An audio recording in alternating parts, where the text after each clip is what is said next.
vais retenir rapidement 2 jours. L'intervention de Madame le professeur.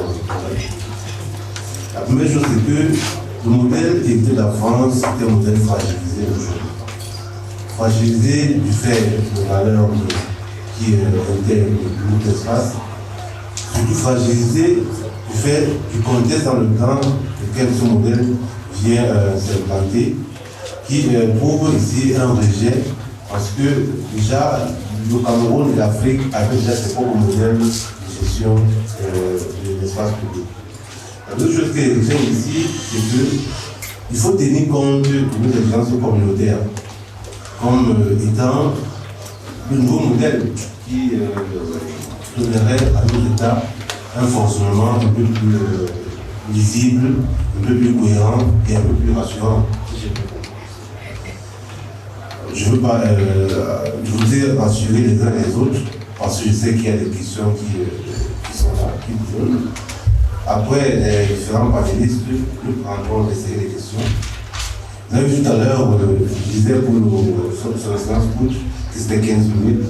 Pour le professeur, je n'ai rien dit. Ça avait des femmes. J'ai oublié avant. Donc, je voudrais maintenant passer la parole au professeur Mathieu Séné, qui, en 15-20 minutes, va nous en accueillir. Il y a deux choisir.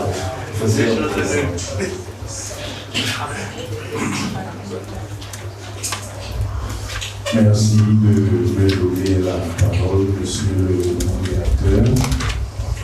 Il me fait plaisir d'avoir été invité à cette réflexion. J'en remercie particulièrement le professeur Armand Kaïsoma, chef du département de sociologie de l'Université de Yaoundé. Il me fait plaisir aussi que de partager ce panel avec les éminentes personnalités qui le constituent, Madame le professeur Viviane Audois-Déolé, Monsieur Christian Benty-Bout, et vous aussi, Monsieur le modérateur, Docteur Bondi. La France-Afrique, c'est l'expression profane d'une réalité sensible et intelligible. La France-Afrique, s'il fallait l'exprimer dans le langage de la métaphore, c'est un contrat entre la poule et le grain de riz. Y a-t-il un contrat possible entre la poule et le grain de riz? C'est ce qu'il faut bien voir. C'est à partir de là que j'exprime tout mon scepticisme, un scepticisme profond par rapport à l'initiative du président Macron et encore plus par rapport au fait que l'éminent chercheur universitaire Théachine Mbembe se soit associé à cela. Parce que il n'y a aucune possibilité, dans quelque sens que ce soit, qu'on puisse aller dans une logique partenariale dans cette affaire. Pour la simple raison que le positionnement global et mondial de la France dépend de sa capacité à préserver sa domination sur l'Afrique. Mais si la France préserve sa domination sur l'Afrique, l'Afrique ne peut ni s'émanciper, ni émerger, ni s'autonomiser, ni se développer. Donc, il n'y a pas de partenariat possible. Voilà la vérité. Ce que les Français font est tout à fait légitime. Ils essayent, dans un contexte de compétition mondiale, de préserver leur ancrage en Afrique, même si, contrairement à ce qu'on pense ici, sous l'angle d'une orientation qui se dit anti-française, mais qui demeure francophile, il n'est pas sûr que sur tous les angles, la France soit la puissance occidentale la plus ancrée en Afrique. On a trop tendance à oublier l'impérialisme britannique, parce que l'impérialisme britannique est beaucoup plus rusé, beaucoup plus soft que l'impérialisme français. Est-ce qu'une fois que la poule nous propose de changer le grain de riz par le grain de maïs, est-ce qu'on aura véritablement évolué? Non, puisque de toute façon le grain de maïs aussi se fera manger. Voilà pour le dire simplement, et je dirais que c'est déjà tranché, je n'aurais même pas parlé longtemps de l'affaire. Ensuite, cette initiative est plus que questionnable. Au nom de quoi le président de la République française peut-il décider de franchir allègrement le pas pour se poser en interlocuteur direct des sociétés africaines? Les sociétés africaines sont inscrites dans l'ordre international. Elles ont la forme légitime prise par cet ordre international qui a été imposé par les puissances occidentales, la forme étatique. S'ils veulent discuter, qu'ils discutent avec les États. De quel sujet ne pourraient-ils pas discuter avec les États pour s'inviter directement et donc liquider symboliquement le reste de souveraineté que nous pourrions avoir? Ça veut dire qu'ils considèrent qu'il n'y a pas d'État ici. Mais s'il n'y a donc pas d'État, ça veut dire donc qu'on serait dans une régression coloniale. Qu'ils assument donc leur statut de puissance coloniale, puisqu'ils sont allègrement le pas pour discuter directement avec les populations africaines, les peuples africains. Au nom de quoi? Au nom de quoi accepterait-il qu'un chef d'État africain invite des éléments de la société française pour discuter avec eux? Pourrait-il l'accepter? Quels que soient les reproches qu'on pourrait faire au chef d'État, au gouvernement africain, je dis que c'est strictement inacceptable. C'est strictement inacceptable. Et ça illustre en fait justement l'évolution de la même forme. Une forme qui reste constamment dans la logique du paternalisme et du mépris néocolonial typique.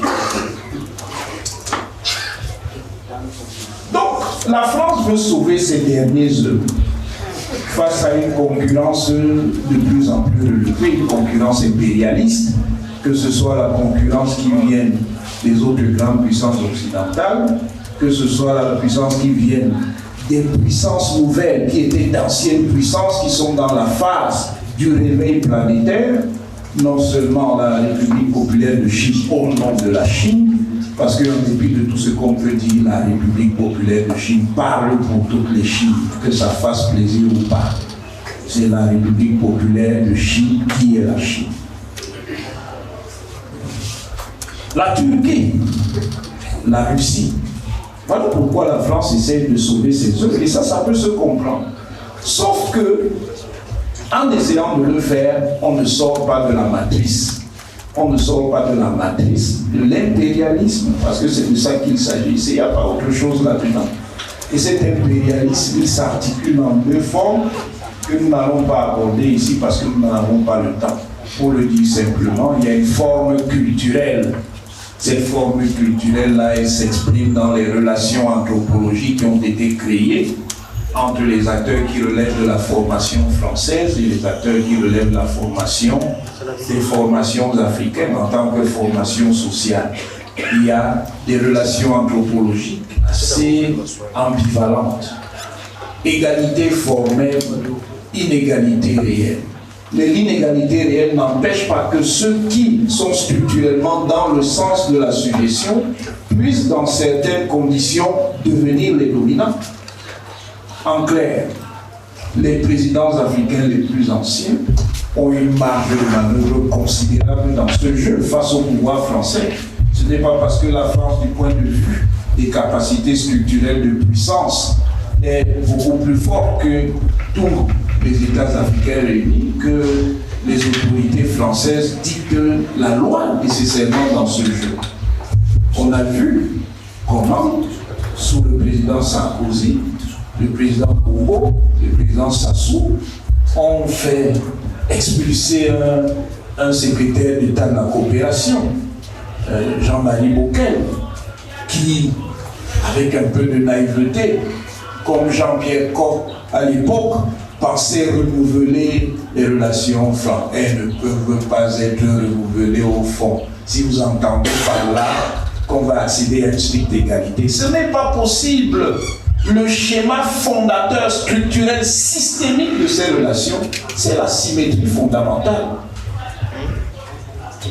Vous pensez que qu'est-ce qui peut faire que les Français, surtout avec le lourd imaginaire historico-colonial, quoi qu'ils sont véritablement en position d'égalité avec les Africains? Rien. Tout simplement rien. Parce que la véritable égalité, c'est ce que des chefs d'État qui ne sont pas nécessairement les plus révolutionnaires ont demandé. On peut comprendre que des chefs d'État à l'idéologie, à l'orientation radicale, comme le capitaine Sankara, aient pu fâcher les autorités françaises, mais des chefs d'État plus modérés ont demandé un rééquilibrage qu'ils n'ont jamais obtenu. C'est ce que le président Biya disait dès les années 80, quand il disait que Cameroun n'est pas la chasse gardée de personne, c'était de dire, bon, il y a une influence, une présence structurelle et historique de la France dans d'autres pays, mais nous avons aussi le droit d'avoir d'autres partenaires. Et ce n'est que dans les années 2010 que cette vision-là peut plus ou moins se matérialiser. Donc, comme nous on dit au quartier, on court dans le sac. On court dans le sac. Le prochain sommet n'apportera rien du tout. Parce que la seule chose qu'il puisse apporter, c'est un rééquilibrage qui mettrait fondamentalement en danger la position structurelle de la France, à la fois à l'interne et à l'externe. Et je vous dis, il est tout à fait normal pour la France d'avoir l'instinct de survie et d'essayer de défendre sa position. Et nous aussi, nous devons vivre. Si nous sommes dans cette logique-là, nous ne vivrons pas sous l'optique qui nous est imposée depuis plusieurs siècles de la survie. Et il faut urgemment sortir de cette optique de la survie de l'Afrique. Le temps est venu pour que l'Afrique ne survive plus, mais vive sa propre vie. Pas une vie commandée par les autres, mais une vie programmée par elle-même.